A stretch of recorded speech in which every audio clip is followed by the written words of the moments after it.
Marseille, désengorger la route des Gouttes, c'est possible. Marseille encore, un arbre pour ne pas oublier Ilan Halimi. Fabrice Lucchini nous parle de son dernier film, Le Mystère Henri Pic. Avec 13 500 véhicules les dimanches d'août, l'axe qui relie les Goudes à la Pointe-Rouge est asphyxié dès le retour des beaux jours. La métropole ex-Marseille a donc décidé de la mise en place d'un plan d'urgence dévoilé au petit jour dans les allées de Pastré. Pour eux, la solution est d'élargir la route entre le parc et la Pointe-Rouge pour créer 2 voies de circulation. Il arrive en période très dure l'été, que l'on mette 2 heures, 2 heures et demie pour venir des Goudes jusqu'à la Vieille Chapelle. Les techniciens nous disent qu'avec cet aménagement, ça pourrait être ramené à 20 minutes. Je trouve ça un peu optimiste, mais déjà, si on mettait plus qu'une demi-heure, ça serait pas mal. L'objectif est de tenter de désengorger l'avenue de Montredon depuis Pastré jusqu'à la Pointe-Rouge en supprimant la piste cyclable existante pour la remplacer par une 2e voie de circulation. La piste cyclable de l'avenue d'Odessa sera conservée. Celle de l'avenue de Montredon y sera reportée. Alors forcément, côté riverain, il y a débat. Moi, ça ne m'étonne pas du tout que Marseille ait eu le clou rouillé en 2013 et j'espère qu'on est encore en course pour 2019. Voilà quoi, c'est bien, c'est à peu près la seule ville où on enlève les pistes cyclables. On sait que les élus connaissent ce problème, ont essayé de trouver les solutions.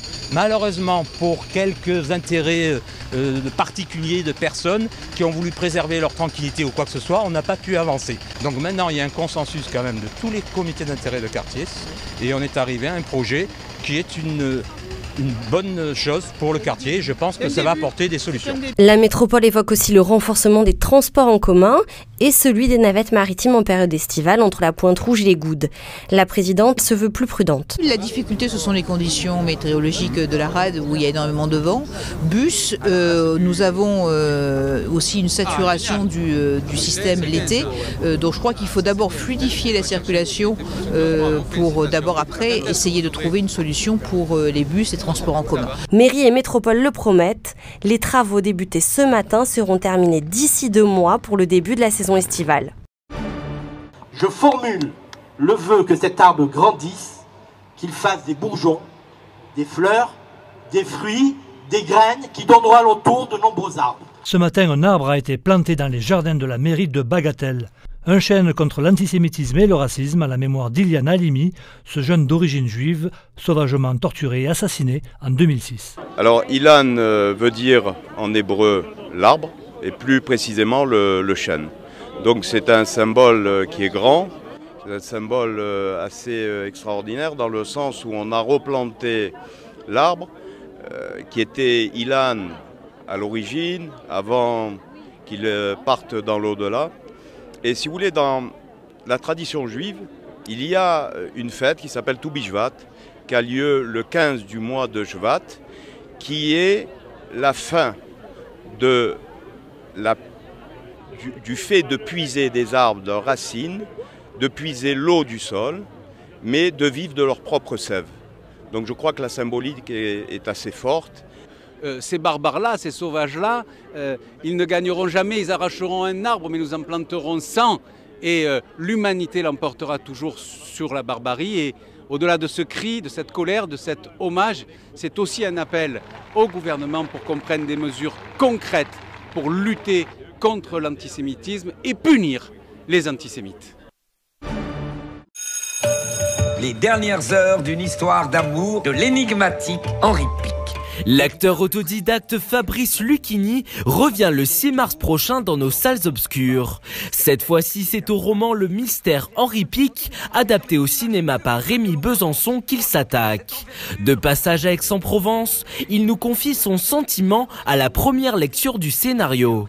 Une enquête, un passionné de littérature, et puis quelqu'un qui tout d'un coup, alors qu'il a un statut très, très puissant, de pivot de l'époque, quoi, ou mélange de Pollack, de pivot.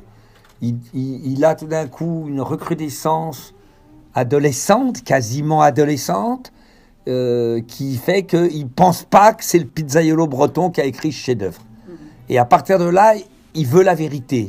C'est un truc d'adolescent, la vérité. J'aime ce film qui est pour moi dans la lignée des Alceste à bicyclette, qui est dans la lignée lointaine d'un Discrète. Mais ce que j'aime, c'est cette espèce de voix du milieu où le metteur en scène arrive à être fin, intelligent sans surtout pas provoquer l'ennui. Dans le film, il retrouve sa partenaire de la série 10%, Camille Cotin, un duo à l'écran qui fonctionne plutôt bien. Camille Cotin, collègue de comédie. Vous savez, c'est une collègue de comédie. C'est-à-dire, vous allez me menacer avec votre binette, avec votre serpette, et l'autre, et elle continue. C'est pas une serpette, c'est une binette. Bon, on n'a même pas besoin de se regarder, on joue. J'ai presque tout perdu avec ce bouquin. Vous êtes en train de bouleverser nos vies. C'est ce livre qui bouleverse nos vies, non? Pensez pas, Joséphine?